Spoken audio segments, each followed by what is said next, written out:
अस्सलाम वालेकुम, क्या हाल है आपका। उम्मीद है आप खैरियत से होंगे। हमारा एफवाईपी का टॉपिक है how to convert marks into grades. उसके बारे में हमने एक रिसर्च पेपर पढ़ा है, grading students using heuristic G score and clustering. ये उस रिसर्च पेपर का टॉपिक है और ये उस रिसर्च पेपर का फर्स्ट उसकी जो पेज है उसका ये पिक्चर है। उसके बाद रिसर्च पेपर का इंट्रोडक्शन। ये जो रिसर्च पेपर है इसके अंदर ग्रेडिंग सिस्टम जो है वो 5 डाटा सेट्स के ऊपर अप्लाई किया गया है और 3 ग्रेडिंग मेथड्स अप्लाई किए गए हैं। सबसे पहले ह्यूरिस्टिक ग्रेडिंग है, उसके बाद जी स्कोर ग्रेडिंग है जो कि स्टैटिस्टिकल मेथड्स में आता है, उसके बाद के मीन्स मेथड है। और इस ग्रेडिंग सिस्टम को उन्होंने उसकी जो क्वालिटी है उसको मेजर किया हुआ है DBI, डेविस बॉल्डिन इंडेक्स के अंदर। और DBI का मतलब ये है कि मुख्तलिफ क्लस्टर के दरमियान डिस्टेंस मेजर किए जाते हैं और पॉइंट्स जो एक क्लस्टर के अंदर हैं उन पॉइंट्स के आपस में डिस्टेंस मेजर किए जाते हैं। और जो एक क्लस्टर के अंदर पॉइंट्स हैं उनका डिस्टेंस आपस में कम से कम होना चाहिए और जो मुख्तलिफ क्लस्टर्स हैं उन क्लस्टर्स का आपस में डिस्टेंस ज़्यादा से ज़्यादा होना चाहिए।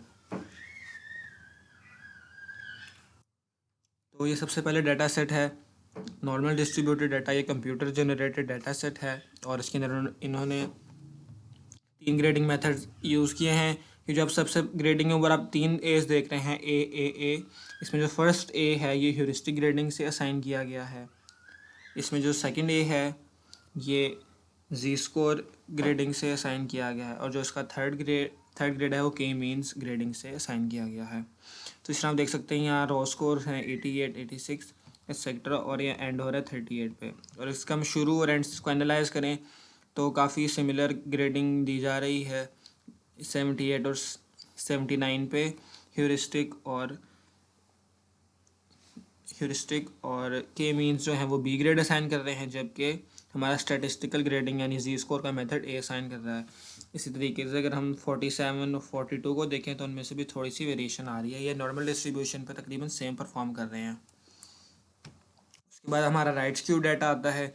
राइट स्क्यू डाटा के ऊपर हमने दोबारा ही अप्लाई किया है और उसके अंदर आप देख सकते हैं कि जो अगर हम स्कोर को देखें 60 और 54 को देखें तो आप यहाँ पे देख सकते हैं कि काफ़ी ज़्यादा डिफरेंस आ रहा है तीनों ग्रेडिंग स्कीम्स का। 60 पर स्कोर ग्रेड दिया जा रहा है सी, फिर डी, फिर सी और 54 पे डी, एफ़ और डी।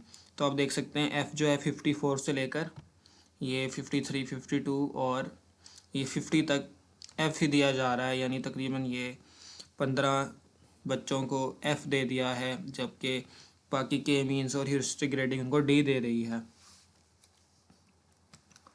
उसके बाद लेफ्ट स्क्यू डाटा पे हम चेक करते हैं। लेफ्ट स्क्यू डाटा पे आप देख सकते हैं जो डाटा है तीनों ग्रेडिंग स्कीम तकरीबन इक्वल ही परफॉर्म कर रही हैं। उसके बाद जो हमारा फोर्थ डाटा सेट है जो कि एक यूनिवर्सिटी से लिया गया था इस रिसर्च पेपर के अंदर, उसके अंदर इन्होंने तीनों ग्रेडिंग्स को अप्लाई किया है। और यहाँ पे जो आप गैप का कॉलम देख रहे हैं इसमें कुछ गैप्स हैं जिनको इन्होंने अटैलिसाइज किया हुआ है, यानी थोड़ा टेक्स्ट को टिल्ट किया हुआ है। तो ये जो है 4.37 ये टिल्ट हुआ हुआ है। फिर उसके बाद 2.14 इस तरीके से और भी रीडिंग्स को टिल्ट किया। तो जो सबसे ज़्यादा गैप्स हैं उनको टिल्ट किया गया है और गैप्स के थ्रू ह्यूरिस्टिक ग्रेडिंग जो है वो क्लस्टर्स क्रिएट करता है। जिसका ज़्यादा गैप हो उस लिहाज से क्लस्टरिंग फॉर्म करता है, वो उसका ह्यूरिस्टिक फंक्शन होगा। तो इसके अंदर आप देख सकते हैं जो हमारा रियल टाइम डाटा है इसके अंदर 82 पे ह्यूरिस्टिक ग्रेडिंग बी देता है, फिर स्टैटिस्टिकल ग्रेडिंग ए और उसके बाद के मीन्स ग्रेडिंग ए दे रहा है। तो इसी तरीके से हम जाते रहें आगे। तो हम यहाँ पे देखते हैं जी हमारा जो 55 स्कोर है इसके अंदर डी और एफ़ दिया जा रहा है। तो हम देख सकते हैं कि काफ़ी सिमिलर है।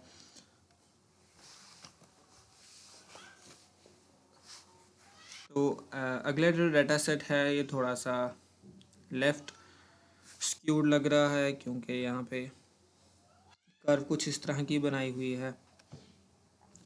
तो इसके अंदर भी इन्होंने गैप्स कैलकुलेट किए हैं और अटैलिसाइज किया हुआ है गैप्स को, जिस तरह 2.6 अटैलिसाइज हुआ है, उसके बाद ये 2.3 इस तरीके से आगे। तो यहाँ पे 80.8 पे तीनों ग्रेडिंग मेथड ए असाइन कर रहे हैं, इस तरह 72.5 पे बी असाइन किया जा रहा है। उसके बाद आप यहाँ से देखें 51.7 पे जो पहले दो ग्रेडिंग मेथड हैं वो सी असाइन कर रहे हैं, थर्ड ग्रेडिंग मेथड जो है हमारा के मीन्स वो डी असाइन कर रहा है। इस तरह अगर हम एफ़ पे चलते हैं तो 35.7 स्कोर पे ह्यूरिस्टिक ग्रेडिंग जो है वो डी दे रहा है, बाकी दो ग्रेडिंग मेथड एफ़ दे रहे हैं। तो यहाँ से हमें यहाँ से जो इनसाइट्स मिली हैं वो यहाँ पे कंक्लूजन में बताई गई हैं। हमने शुरू में डिस्कस किया था डेविस बोल्डेन इंडेक्स, यानी क्लस्टर्स का डिस्टेंस आपस में कितना है, क्लस्टर के पॉइंट्स का आपस में डिस्टेंस कितना है। तो उस सारे को एनालाइज करते हुए heuristic method outperforms the other grading methods, K mean method is rank second, Z score is the worst. क्योंकि हमने देखा था जी स्कोर ने काफ़ी ज़्यादा एफ दिए थे शुरू के जो डेटा सेट्स थे उसके अंदर। Heuristic method and K-means method lead to the same grading results based on normal and positively skewed distribution.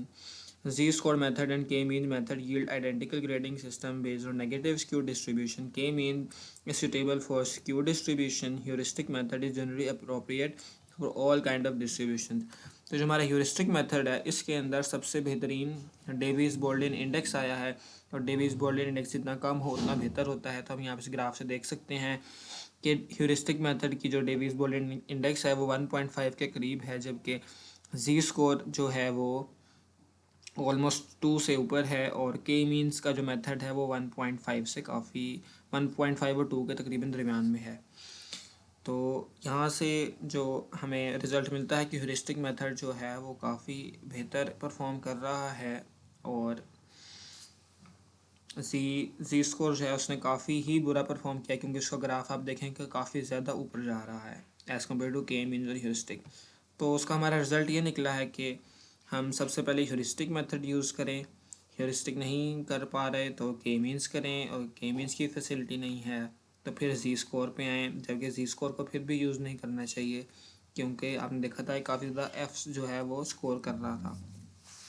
तो ये इस रिसर्च पेपर में बात की गई थी जो आपको मैंने बता दी है। बहुत शुक्रिया देखने का। अल्लाह हाफिज़।